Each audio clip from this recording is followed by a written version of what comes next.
இன்னைக்கு painted thread jhumka எப்படி பண்ணுறதுன்னு பார்க்கலாம். அதுக்கு தேவையான மெட்டீரியல்ஸ் கொஞ்சம் திக்கான thread, stone chain, stud, fabric glue, jhumka cap, jhumka base, paint and brush. இன்னைக்கு நான் ஸ்டுடியோ அக்ரிலிக் கலர் எடுத்திருக்கேன். இதை எப்படி பண்ணுறதுன்னு பார்க்கலாம். முதல்ல ஜும்கா பேஸ் சுற்றி இந்த திக்கான த்ரெட்டை ஒட்டிடுங்க.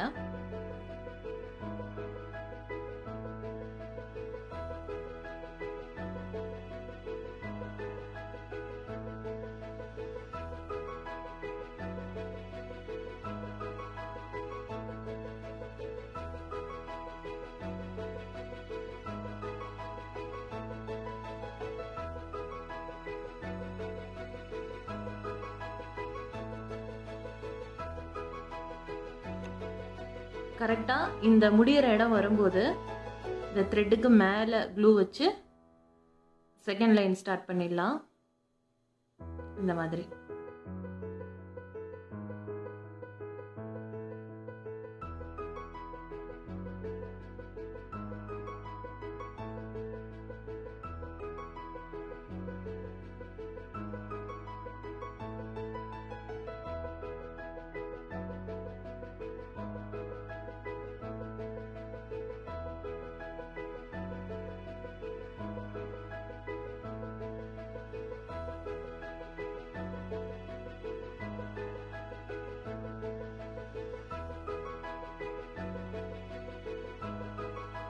இப்போ ரெண்டு ஜும்காலையும் த்ரெட்டு சுற்றியாச்சு.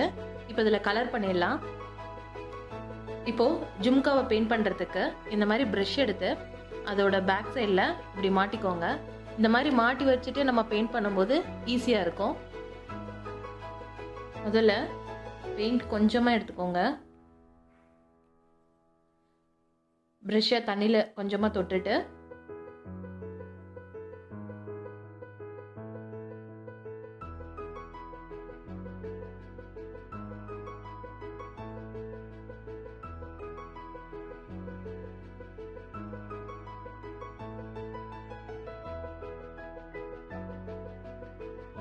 இப்போ நம்ம அடித்த ஃபர்ஸ்ட் கோட் பெயிண்ட் நல்லா காஞ்சிருச்சு. இப்போ செகண்ட் கோட் அடிச்சிடலாம். இப்போ ஜும்கா 2 கோட்டிங் பெயிண்ட் பண்ணதுக்கு அப்புறமா நல்லா காஞ்சிருச்சு. இப்போ ஜும்கா கேப் ஒட்டி ஸ்டோன் செயின் எல்லாம் ஒட்டி இதை ஃபினிஷ் பண்ணிடலாம். இது எப்படி இருக்கு பாருங்க, நம்ம பெயிண்ட் பண்ண மாதிரியே இருக்காது.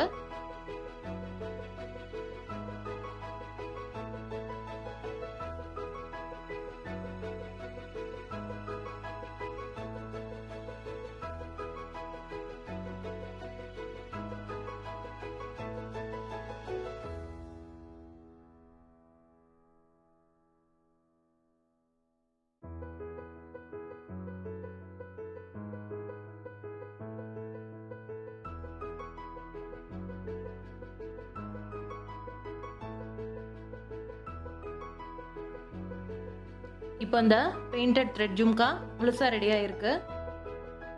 நான் முன்னாடியே சொன்ன மாதிரி இதில் பெயிண்ட் பண்ண மாதிரியே தெரியாது பார்க்குறதுக்கு. அதே மாதிரி இந்த ஜும்காக்கு நான் வார்னிஷோ ஷைனரோ எதுவுமே அடிக்கல. ஏன்னா இது அவ்வளோ சீக்கிரம் இந்த பெயிண்ட் த்ரெட்லேருந்து வெளியில் வராது. இப்போ நீங்கள் யூஸ் பண்ணிகிட்டு இருக்கும்போது இந்த கலர் கொஞ்சம் டல் ஆகிற மாதிரி தோணுச்சுன்னா ஸ்டெட்டை மட்டும் தனியாக கழட்டிட்டு மறுபடியும் ஒரு கோட் பெயிண்ட் அடிச்சிருங்க. நீங்களும் இந்த ஜும்காவை கண்டிப்பாக ட்ரை பண்ணி பாருங்கள். உங்களுக்கு இந்த வீடியோ பிடிச்சிருந்துச்சுன்னா லைக் பண்ணுங்கள், ஷேர் பண்ணுங்கள், சப்ஸ்கிரைப் பண்ணுங்கள்.